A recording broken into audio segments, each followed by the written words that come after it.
Very interesting perspectives on the former president, and no holds barred. He went on just itemizing all of those. But in today's dailies, we've read how the House of Reps spokesperson responded to that commentary. But this morning we're joined by Mr. Robert Clarke, SAN, a legal practitioner, to shed lights on this particular matter. Thank you for joining us again this morning. It's always my pleasure. Well, many would have said, well, they kind of know when the former president is in this kind of mood, he just keeps going. But did he take it a step further when he says all of those, and then he talked about the fact that separation of powers, they say, no, you can't audit. From all he said, is there any part that sounds, I didn't know this before, this is new? Was this actually happening in the National Assembly? Well, all what he said is happening, and I can confirm that. About 6 years ago, precisely 2011, I took along to see Obasanjo in his presidential, ex-presidential villa in Abeokuta, some group of young lawyers in my chambers. The first thing he said as he saw them, oh, any lawyer, it means, oh, when you start practicing, oh, so the boys were aghast. So I asked him, I said, look, you created a situation in the National Assembly where National Assembly members are just voting unnecessary money for themselves for constituency allowance. To be honest with him, he shouted out. He ran to an inner room and brought out 2 senators who were with him at that material time. He said, come and listen to what Chief Clarke is saying. I've always told you. He said, Chief Clarke, do you know, and this is 2011, that it takes Nigeria 290 million naira to maintain 1 senator a year. You have 93 senators, 290 million naira to maintain 1 senator. 103, right? 103. Yeah, senators. Plus 200, and then another 200 million to maintain a member of the assembly. This was 2011. He said, well, I said, well, you started it. He said, no, Chief Clarke. When I started it with good intentions, but they have raised it up themselves. So there's the element of truth. And I've said it on a program here, that the constituency allowance is the back rock of corruption in the House. Because when they appropriate it, and the money is appropriated, when it is to be executed, then they now come in, they choose the contractors. And most of the projects are not done. And that is what Obasanjo is saying. Where goes the money? I am very, very happy that the wind has blown open, as the Yoruba said, the yash of the distance, by one of their own members, Idris.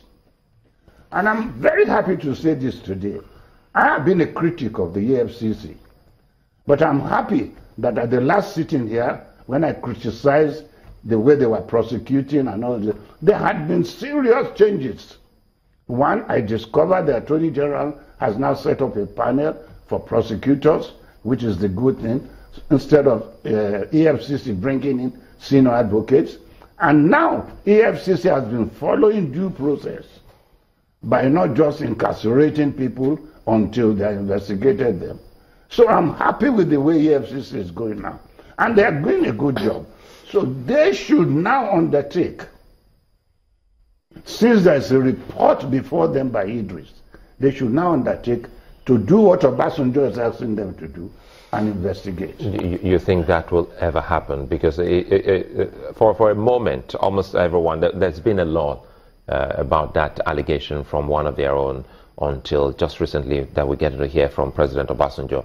And one would have thought that the EFCC, before that comment from President Obasanjo, they would have actually paused and say, let's take a look at this document from Jibrin and see if there's any truth in it.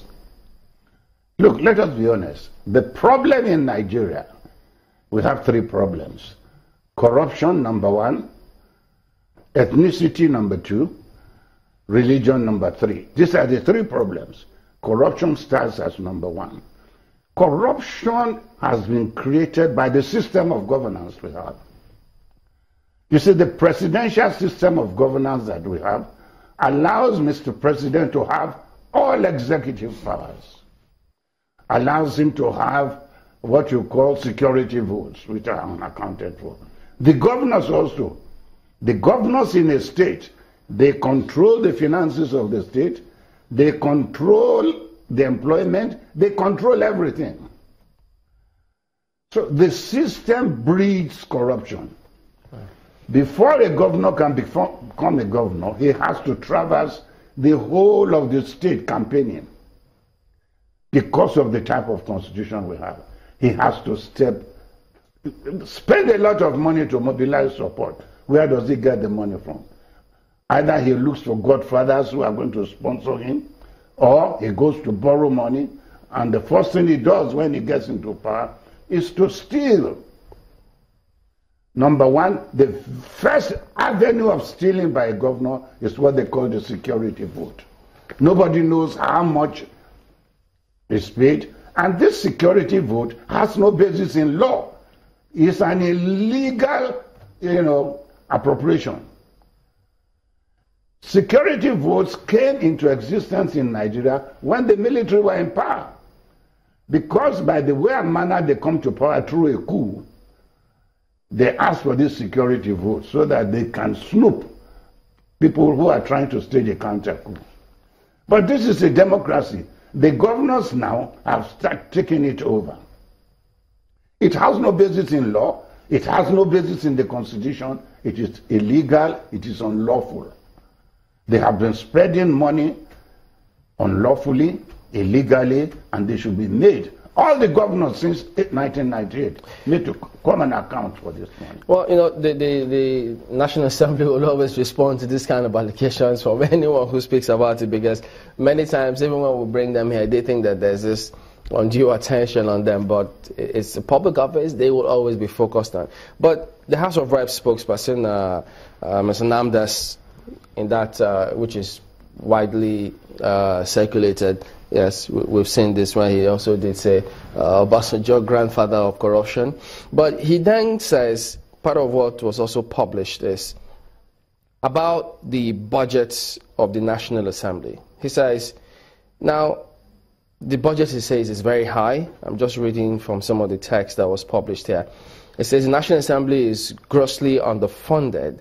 They are hampered from effectively and legitimately carrying out their constitutional functions. Now, it says the National Assembly's budget funds a bureaucracy of about 5,000 civil servants. They have other agencies under the purview, such as the National Assembly Service Commission, with its own staff of about 500.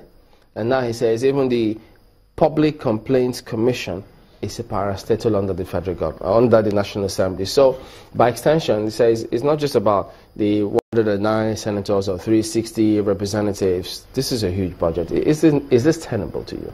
No, let us be honest. They carry such a heavy load of personnel. There is no doubt about that, and they need the money to maintain it.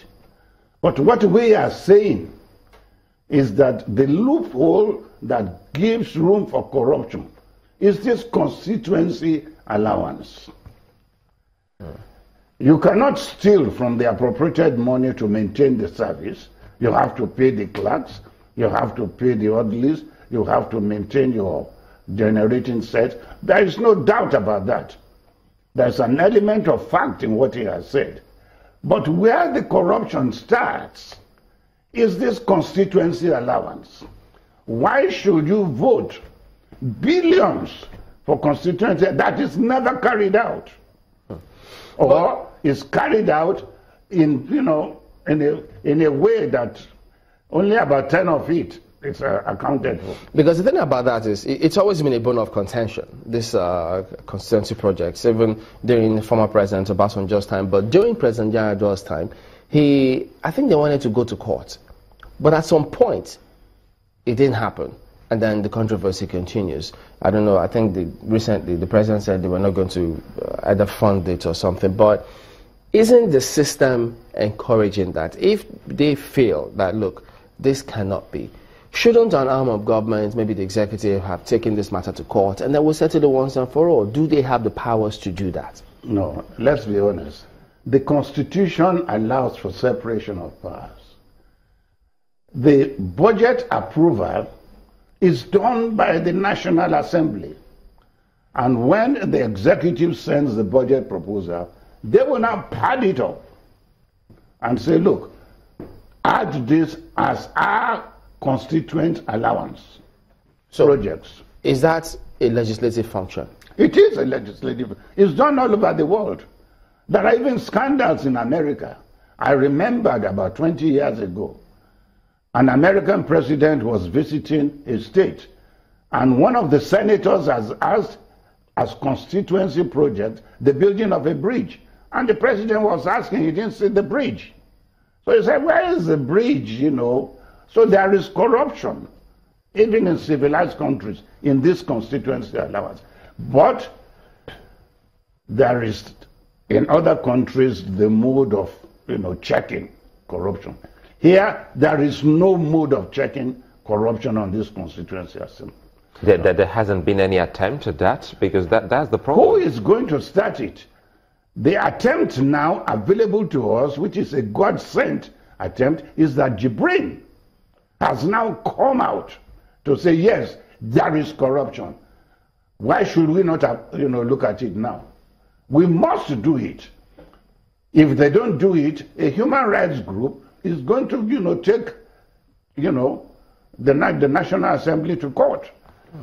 But if you say that that is a legislative function, because Namdas was also saying that no crime was committed, that if they are carrying out their, he says it's a legislative function by appropriating, that's appropriation, he calls it, and if it's passed by the entire National Assembly, can it then be described as a crime?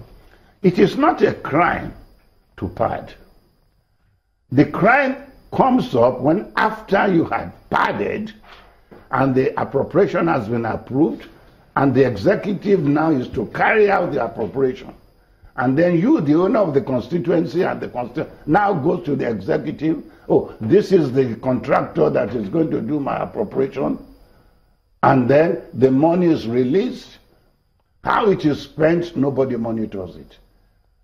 There is a senator who has built a church in his hometown from appropriation bill. Nobody monitors it. So the padding per se is not a criminal offense. It is an offense if it is over-padded by themselves within, the establishment, and they have their rules and regulations to deal with that. But it is not a criminal offense. So if that were the case, if they take persons or contractors to the MDAs to handle those projects, can that be described as them aiding and abetting this? That is it. The executive are also aiding and abetting. Because in the dispensation of the money that has been appropriated for those projects, they should allow the executive on their own to do the projects. But the National Assembly will not. The member of that constituency will say, yeah, this is my constituency. For instance, we saw in the last budget, stated by Idris, that Dogara has voted, has asked to be padded a project within his constituency for 4 billion. Now, when it is appropriated and it is time to undertake that project, he will now, dictate how it's going to be done. And that is where the fraud comes in. And that is what Obasanjo is saying. Okay, well, we'll still continue on this matter when we return from this time out. Join us again.